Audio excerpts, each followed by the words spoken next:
ভিন্ন প্ৰজাতিৰ পক্ষীৰ আৱাসভূমি কাজিৰঙা ৰাষ্ট্ৰীয় উদ্যান। কাজিৰঙাত এতিয়া পৰিভ্ৰমী চৰাইৰ কলৰৱ। ভিন্ন প্ৰজাতিৰ পক্ষীৰ আৱাসভূমি কাজিৰঙাৰ অন্যতম আকৰ্ষণ ধনেশ পক্ষী। কাজিৰঙাত ধনেশ পক্ষীৰ বিচৰণৰ নান্দনিক পৰিৱেশে দৃষ্টি কাঢ়িছে সকলোৰে। কোৱা হয় চৰাইৰ ৰজা ধনেশ পক্ষী।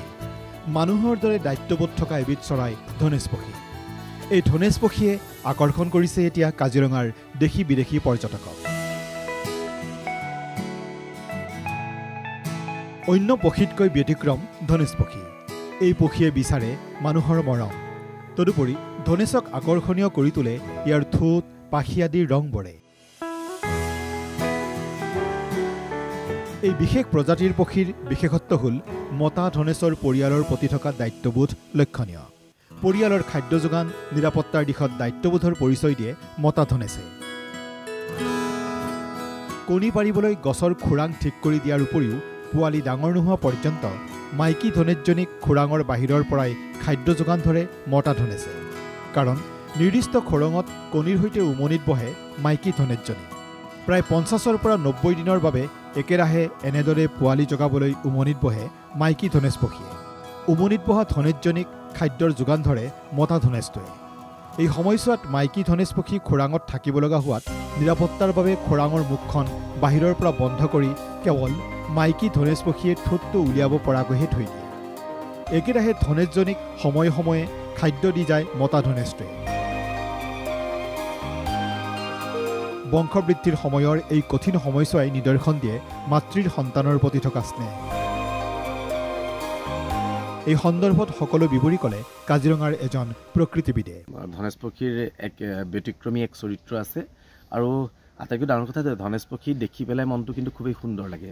আৰু কাজিৰঙাৰ বাবে এটা ভাল খবৰ যে কাজিৰঙা ৰাষ্ট্ৰীয় উদ্যানেই নহয়, এতিয়া কাজিৰঙাৰ দাঁতিকাষৰীয়া অঞ্চলৰ মানুহৰ বসতিস্থলতো আনকি ঘৰবিলাকতো আমি ধনেশ পক্ষীৰ আগমন আমি দেখা পাইছোঁ। আৰু আমাৰ বাৰীবিলাকতো আৰু প্ৰত্যেকজন ব্যক্তিয়েই ধনেশৰ বাবে এতিয়া কল বা আমলখি এনেকুৱা জাতীয় যি খাদ্যবস্তু সিহঁতে মানে ধনেশ পক্ষীয়ে খাই আছে।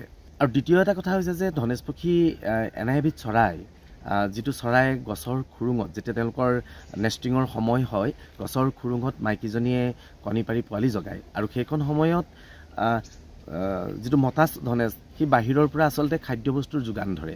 উমনিৰ সময়ছোৱাত কিবা কাৰণত মতা ধনেশটোৰ মৃত্যু হ'লে খাদ্যৰ অভাৱত খোৰাঙতে মাইকী ধনেশজনীৰো মৃত্যু হয়।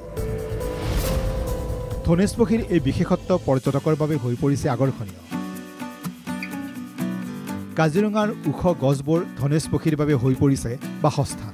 কাজিৰঙা ৰাষ্ট্ৰীয় উদ্যানৰ সমান্তৰালকৈ দাঁতিকাষৰীয়া অঞ্চলসমূহতো আশ্ৰয় লয় এই পক্ষীবিধে। ধনেশ পক্ষীৰ বাবে স্থানীয় লোকে কলৰ লগতে নানা ধৰণৰ ফল মূলৰ যোগান ধৰে। কাজিৰঙা ৰাষ্ট্ৰীয় উদ্যানত পোৱা যায় 3 প্ৰকাৰৰ ধনেশ পক্ষী। ভাল লগা কথাটো হ'ল এই ধনেশ পক্ষীৰ নিৰাপত্তাৰ বাবে স্থানীয় লোকসকলেও সৃষ্টি কৰিছে সজাগতা। এইসমূহ নান্দনিক দৃশ্যই আৰু মনোৰম কৰি তুলিছে কাজিৰঙা ৰাষ্ট্ৰীয় উদ্যানক। কাজিৰঙাৰ পৰা কিষাণ চেত্ৰীৰ ৰিপৰ্ট, NK TV।